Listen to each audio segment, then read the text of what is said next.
Hey, West Tennessee Chief Meteorologist Tom Miners here on this Monday, November 5th.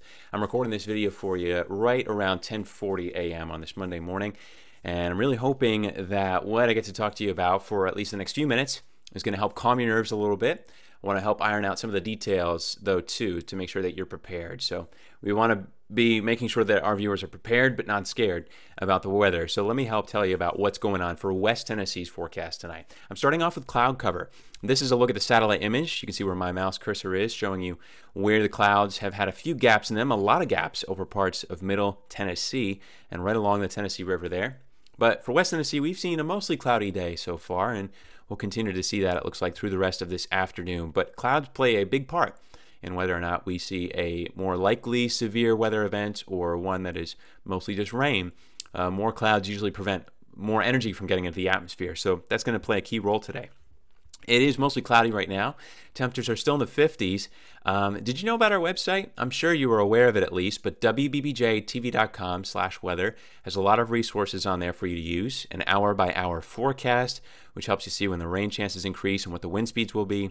An interactive radar, which we'll get to in a second. But also, just looking at a 7-day forecast or the current severe weather alerts.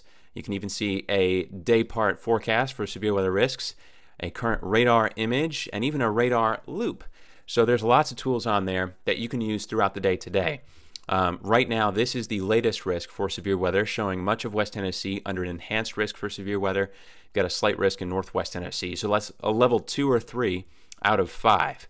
But here's the interactive radar right now, and this is actually a futurecast. So you can even look at the futurecast on the interactive radar on our website, and it shows you those showers spreading into the area, especially once we get into the kind of middle part of the afternoon there.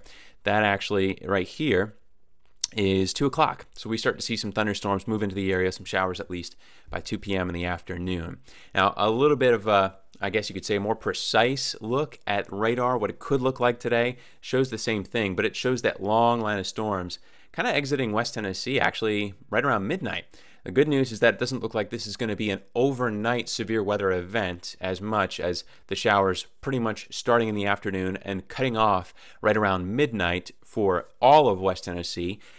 Some areas it'll be sooner, others it may be a little bit later, closer toward the Tennessee River, but that's just a general gist. Let me give it to you hour by hour here. Again, this is where West Tennessee is, where my mouse cursor is. So if we go forward in time, you can actually see that rain coming in. Again, there's 3 p.m., so between 2 and 3 p.m. is when the rain starts to move in.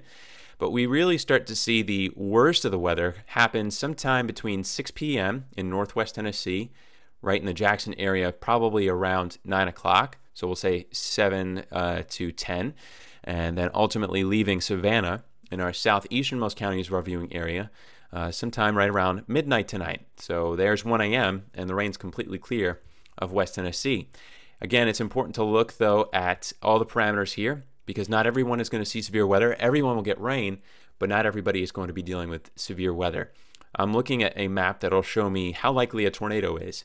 And so we're really looking at something in yellow or red or orange for kind of the most likely scenario here.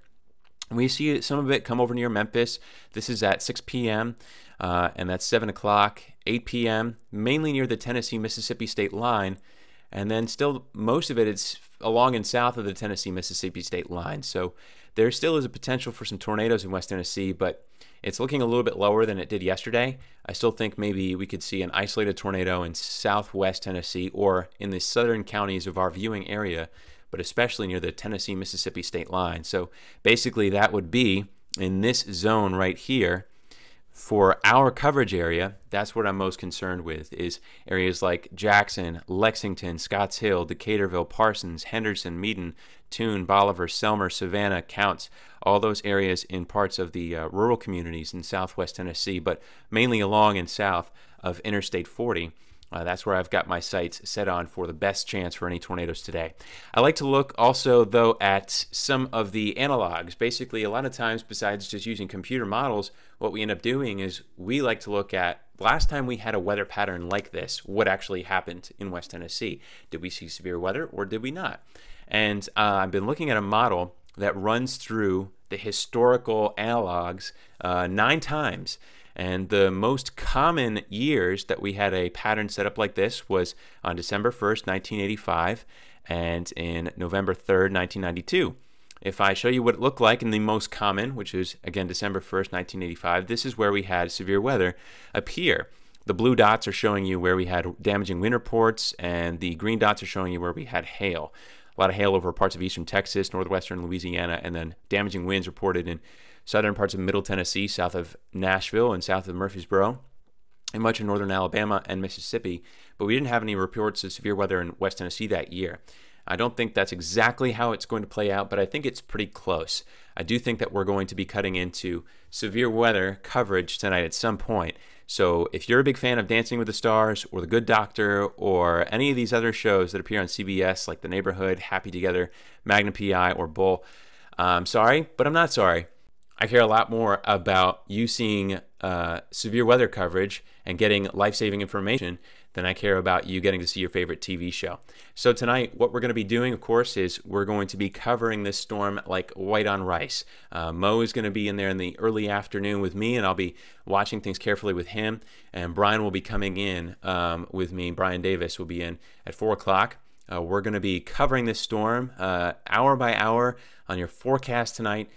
We want to give you as much information. Weather will probably be the lead in the newscast tonight, since this, again, could still be a dangerous night. But hopefully you're prepared now, and you will be ready for whatever comes. Again, we'll be covering this pretty much up to the minute, as we'll cover these storms live in your forecasts later this evening, coming up on WBBJ.